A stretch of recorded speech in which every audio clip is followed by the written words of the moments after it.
امریکی صدر Donald Trump نے اقتدار کی منتقلی تک وینزویلا کے معاملات خود چلانے کا اعلان کر دیا۔ امریکی تیل کمپنیز کو بھی وینزویلا بھیجنے کا اعلان، کہا وینزویلا پر دوسرے مرحلے میں فضائی حملوں کا منصوبہ بنایا ہے۔ وینزویلا کے صدر کو پکڑنے کی ویڈیو ٹی وی شو کی طرح لائیو دیکھی۔ ڈکٹیٹر مدورو منشیات اسمگلنگ کے وسیع کرمنل نیٹ ورک کے سرپرست تھے۔ مدورو اور ان کی اہلیہ امریکی انصاف کی بھرپور طاقت کا سامنا کریں گے۔ ٹرمپ کا وینزویلا کی اپوزیشن سیاستدان مریا کورینا کی صلاحیت پر شکوک و شبہات کا اظہار، کہا انہیں عوام کی حمایت یا احترام حاصل نہیں۔ نکولس مدورو کی گرفتاری کے بعد مریا کورینا سے رابطے میں نہیں۔ وینزویلا پر امریکی فوجی کارروائی پر سلامتی کونسل کا ہنگامی اجلاس پیر کو ہوگا۔ امریکی حملے کے بعد وینزویلا کی تیل برآمدات مفلوج ہو گئیں۔ وینزویلا کے صدر نکولس مدورو کو لے کر طیارہ نیو یارک پہنچ گیا۔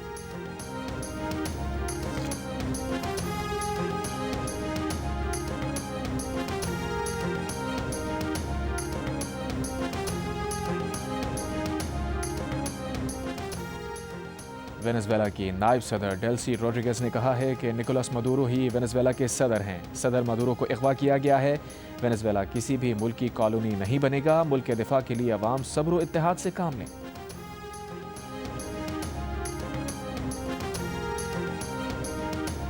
برطانوی وزیر اعظم کیئر سٹارمر کا وینزویلا میں مدورو کے دور کے خاتمے پر اطمینان کا اظہار، کہا مدورو کو غیر قانونی صدر سمجھتے تھے، ان کے جانے پر کوئی افسوس نہیں۔ وینزویلا میں پرامن اور محفوظ انتقال اقتدار کے خواہاں ہیں، عوامی خواہشات کی عکاسی حکومت کی حمایت کرتے ہیں۔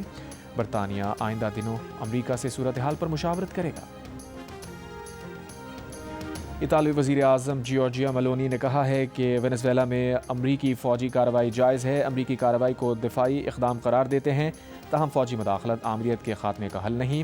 اٹلی نے وینزویلا صدر کے خود ساختہ انتخابی فتح کو تسلیم نہیں کیا۔ اٹلی وینزویلا میں جمہوری انتقال اقتدار کی حمایت کرتا ہے۔ جرمن چانسلر نے کہا وینزویلا میں امریکی کارروائی کی قانونی جانچ میں وقت لگے گا۔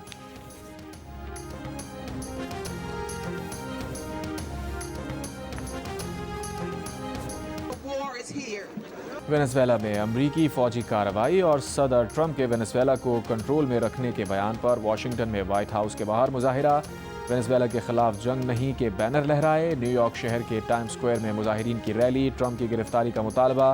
پیرس میں بائیں بازو کے مظاہرین کی وینزویلا پر امریکی حملوں کی مذمت، وینزویلا کے جھنڈے لہرا دیے۔ وینزویلا کے صدر مادورو کی گرفتاری کے خلاف یونان کے دارالحکومت ایتھنز میں ہزاروں افراد کا مارچ۔ روم میں اٹلی کے شہریوں کا وینزویلا میں امریکی آپریشن کے خلاف احتجاج۔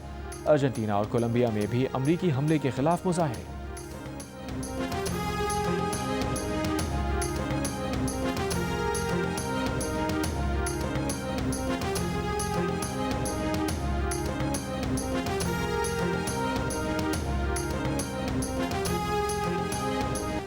نیو یارک کے میئر زہران ممدانی کا کہنا ہے کہ خود مختار قوم پر یک طرفہ حملہ نہ صرف اعلان جنگ بلکہ وفاقی اور عالمی قانون کی بھی خلاف ورزی ہے۔ کھلم کھلی رجیم چینج سے نیو یارک کے شہری بھی متاثر ہوں گے۔ امریکی ڈیموکریٹک سینیٹر برنی سینڈرز کی ٹرمپ کی وینزویلا پالیسی پر تنقید، کہا ٹرمپ کو کانگریس کی اجازت کے بغیر جنگ چھیڑنے کا اختیار نہیں۔ امریکہ کو وینزویلا چلانے یا اس کے وسائل پر قبضے کا حق حاصل نہیں ہے۔ وینزویلا پر حملہ عالمی قوانین کی خلاف ورزی ہے۔ امریکی صدر کا اقدام دنیا کو مزید غیر محفوظ بنا دے گا۔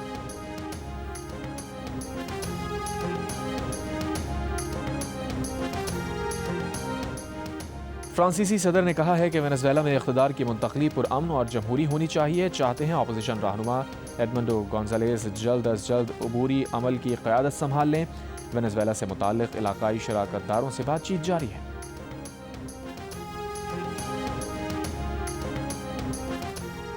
رکن قومی اسمبلی علی موسیٰ گیلانی نے کہا ہے کہ امریکہ نے دنیا کے سب سے بڑے تیل ذخائر پر کنٹرول حاصل کر لیا۔ ٹرمپ نے کہا اب وینزویلا امریکہ چلائے گا اور امریکی تیل کمپنیاں وہاں تیل نکالیں گی۔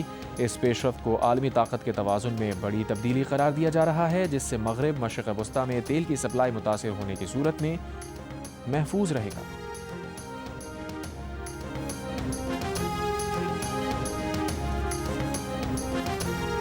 کراچی میں مائیکولاچی روڈ پر ماں اور 3 بچوں کے قتل کا ملزم مسرور حسین گرفتار۔ قتل کا اعتراف کر لیا، دعویٰ کیا خاتون تعویذ کرتی تھی، پریشان ہو کر خاتون اور بچوں کو قتل کیا۔ مقتولہ انیلا کے بھائی مصطفیٰ نے کہا بہن سے 1 ہفتہ قبل آخری بار فون پر بات ہوئی تھی۔ 30 دسمبر سے بہن کا موبائل نمبر بند تھا۔ 2 روز قبل بہن کے گھر گیا تو تالا لگا ہوا تھا۔ 2.5 سال قبل بہن کو شوہر نے طلاق دے دی تھی، جس کے بعد انیلا بچوں کی کفالت کر رہی تھی۔ بھانجی اور 2 بھانجے پڑھتے تھے۔ انیلا کھارا در کی رہائشی تھی۔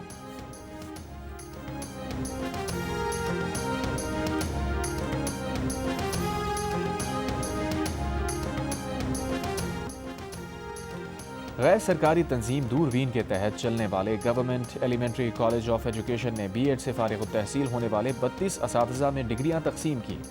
تقسیم اسناد کی تقریب سے خطاب کرتے ہوئے chief justice Sindh high court justice Zafar Ahmed Rajput نے کہا، معیاری اور تربیت یافتہ اساتذہ ہی تعلیمی نظام میں جدت لا سکتے ہیں۔ سی ای او دوربین سلما عالم کا کہنا تھا کہ ان کے تربیت یافتہ متعدد اساتذہ اس وقت بچوں کو پڑھا رہے ہیں۔ سماجی کارکن شہزاد رائے نے بتایا، 2026 میں دوربین کے تحت ٹیچرز ٹریننگ پروگرام شروع کیا جائے گا۔ محکمہ تعلیم Khyber Pakhtunkhwa inter district games میں کھلاڑیوں کے حفاظتی انتظامات پر سوال کھڑا ہو گیا۔ ہائی جمپ ایتھلیٹ زمین پر گر کر شدید زخمی ہو گیا۔ واقعہ منظر عام پر آنے کے بعد مشیر کھیل خیبر پختونخوا تاج محمد کا نوٹس، مشیر کھیل نے واقعے کی تحقیقات کا حکم دے دیا۔ تاج محمد کا کہنا ہے کہ زخمی ایتھلیٹ کے علاج کے تمام اخراجات صوبائی حکومت برداشت کرے گی۔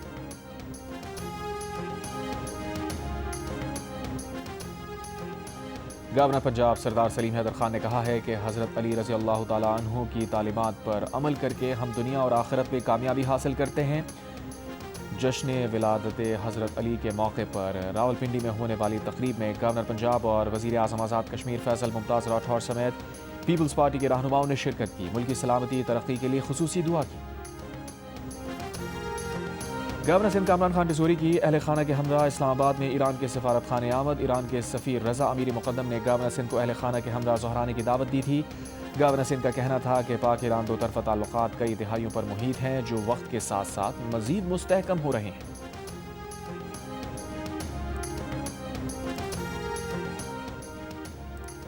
کراچی کے علاقے بھینس کالونی میں ٹریلر کی ٹکر سے موٹر سائیکل سوار جاں بحق۔ بھینس کالونی ہی میں ڈکیتی مزاحمت پر فائرنگ سے ایک شخص زخمی۔ نارتھ کراچی میں ڈکیتی مزاحمت پر فائرنگ، ایک شخص زخمی۔ نیو یارک کے میئر زہران ممدانی کا دلی کے تہاڑ جیل میں قید انسانی حقوق کے کارکن عمر خالد کے نام خط، یکجہتی کا اظہار۔ سوشل میڈیا پر سامنے آنے والے خط میں زہران ممدانی نے لکھا، تلخ احساسات کو اپنے اوپر حاوی نہیں ہونے دینا چاہیے، ہم سب آپ کے بارے میں فکر مند ہیں۔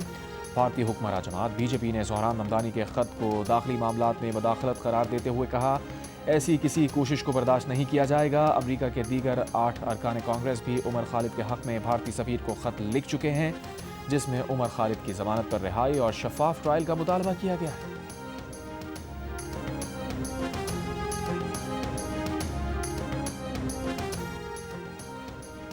کولکتہ نائٹ رائڈرز نے بنگلہ دیش کے فاسٹ بولر مستفیض الرحمان کو اسکواڈ سے ریلیز کرنے کی تصدیق کر دی۔ بھارتی کرکٹ بورڈ کے سیکریٹری کے مطابق کولکتہ نائٹ رائڈرز کو مستفیض الرحمان کو اسکواڈ سے ہٹانے کی ہدایت کی گئی تھی۔ بھارتی انتہا پسندوں نے بالی ووڈ کے کنگ خان کو غدار قرار دیا تھا۔ دوسری جانب بنگلہ دیشی کرکٹ بورڈ کے صدر امین الاسلام نے معاملے پر بورڈ اجلاس طلب کر لیا۔ بنگلہ دیشی بورڈ کے صدر کا کہنا ہے، بھارت میں آئندہ ماہ ہونے والے ورلڈ کپ کے لیے بنگلہ دیشی ٹیم کو سیکیورٹی خدشات ہیں۔ بنگلہ دیشی پلیئرز کی سیکیورٹی کی یقین دہانی کے لیے آئی سی سی سے بات کریں گے۔ ورلڈ کپ کے میچ سری لنکا میں کھیلنے کا آپشن موجود ہے۔